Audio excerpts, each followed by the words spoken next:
everybody, welcome back into Cherry Picking. Today's episode, buy low, sell high defensemen for the rest of the fantasy hockey season. As always, the video presented by FanDuel Canada, North America's #1 sportsbook. We've gone through almost every single position, finishing off with the defensemen. The last buy low, sell high will do with trade deadlines coming up, fantasy hockey playoffs coming up as well. It's either shit or get off the pot time to trade for your fantasy hockey team. Either you're going to be a contender or you're going to miss the playoffs. Got a couple guys to run through here. Honestly, all names everyone's going to be familiar with. And guys, you can definitely be able to trade in all types of leagues, no matter how many people in your league, the buy low and the sell highs as well. So let's get into the video. All right, so the first guy we're going to be selling high on, Neal Pionk on the Winnipeg Jets.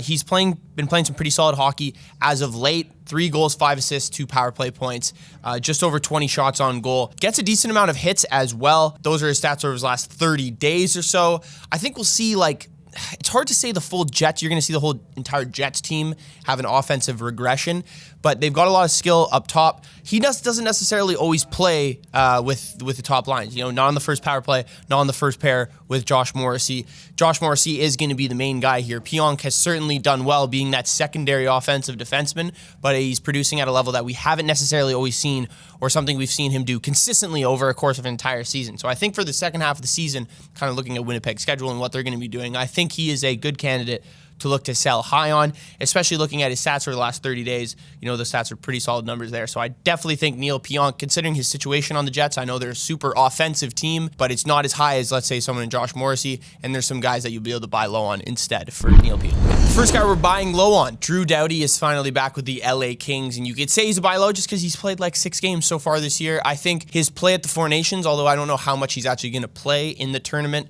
will be telling to see kind of what we're going to expect for the rest of the Kings season. Through his first 6 games, he only has 1 assist, 11 shots on goal over those 6 games. So he's playing 27 minutes a night.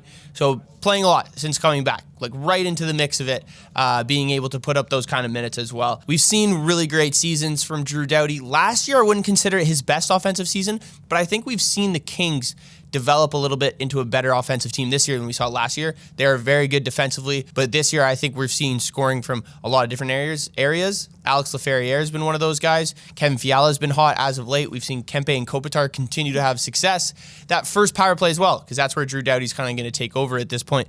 Brant Clark has had success there. Jordan Spence has also had success there. So Drew Doughty being a guy who's played on this power play for years with Kopitar, Kempe, and familiar with a lot of these guys now that they've been on the team for a while, he's going to step into that role and probably flourish even more. I think we're going to see an elevated offensive game from the Kings in the second half. Drew Doughty's going to be at the focal point of that, so I would do a lot of things to try to get Drew Doughty. All right, another guy we're going to be selling high on is Brandon Montour on the Seattle Kraken. If you've watched the easiest schedules for the fantasy hockey playoffs video that I posted, you'll see the Seattle Kraken have one of the hardest remaining schedules, and they're already a bad offensive team. So I really wouldn't want too many fantasy hockey players from the Seattle Kraken on my roster when it comes to the playoffs, other than maybe Joey Decord. And even that's a stretch, because if you don't think they're going to score goals, they're probably not going to get any wins either. But Montour, his volume is decently high, but his production is nowhere near what we saw last year with Florida. We saw that at the beginning of the year, the first month. I think he had 9 points in the month of October. Very solid, but we haven't seen him continuously produce or be consistent. He doesn't have a single point to start this month as well. He had 2 months last year where he had 8+ point months with the Florida Panthers. This year he only has 1, and it was the first month of the season. Ever since then, he's continued to get worse. He's a -6 over his last 30 days. Only has 4 points over that span as well. He definitely gets a lot of shots, but again, if Seattle's not scoring and they're not being put in offensive situations to win games by scoring a lot of goals, I don't see how you can have continued success with him on your fantasy hockey team unless you're just going to totally depend on his shots on goal, because the points aren't coming at a consistent mark enough. So I would move on from Brandon Montour, maybe try to move him. His name value might still carry, and it's not like his points have totally dropped off where he has 0 value at this point. So I'd definitely try to get rid of him at this point. All right, Aaron Ekblad, since coming back from his injury, he has been fantastic for the Florida Panthers, which is why I think you can still have an opportunity to kind of buy low on Aaron Ekblad at this point. I think he's going to be a focal point, not that crazy to say, of this Florida Panthers team for the remainder of the season, and your fantasy hockey team if you happen to have him on your squad as well. Since coming back, he has 6 points in 8 games, 5 assists and 1 goal, 2 power play points. So back on that first power play now, which is obviously great to see. Will that change? Obviously, with Forsling, Maurice has moved this power play a ton. We've seen him do it for the last 2 years. But if he continues to stay in that role, he's a very valuable asset in fantasy hockey. Power play points are obviously a huge thing. 18 shots on goal, so 18 shots over his last 8 games. So obviously not a huge number, but I think we're going to see that number to continue to trend up. And then 20 hits as well. Still plays that physical, number one kind of defenseman role, not only offensively, but is just such an important piece to how Florida plays defensively and why they've been such a good defensive team, honestly, over the past 2 to 3 years. Paul Maurice has a huge hand in it, but Aaron Ekblad leaves this back end as well. And I think we're going to see his offensive game in this second half, from what I've read and seen, just for kind of when he's come back. It seems like he's being put in more offensive situations, and that's going to be something to be focused on for the rest of the season as well. So Aaron Ekblad, someone I'm going to be looking at to buy low on at this point.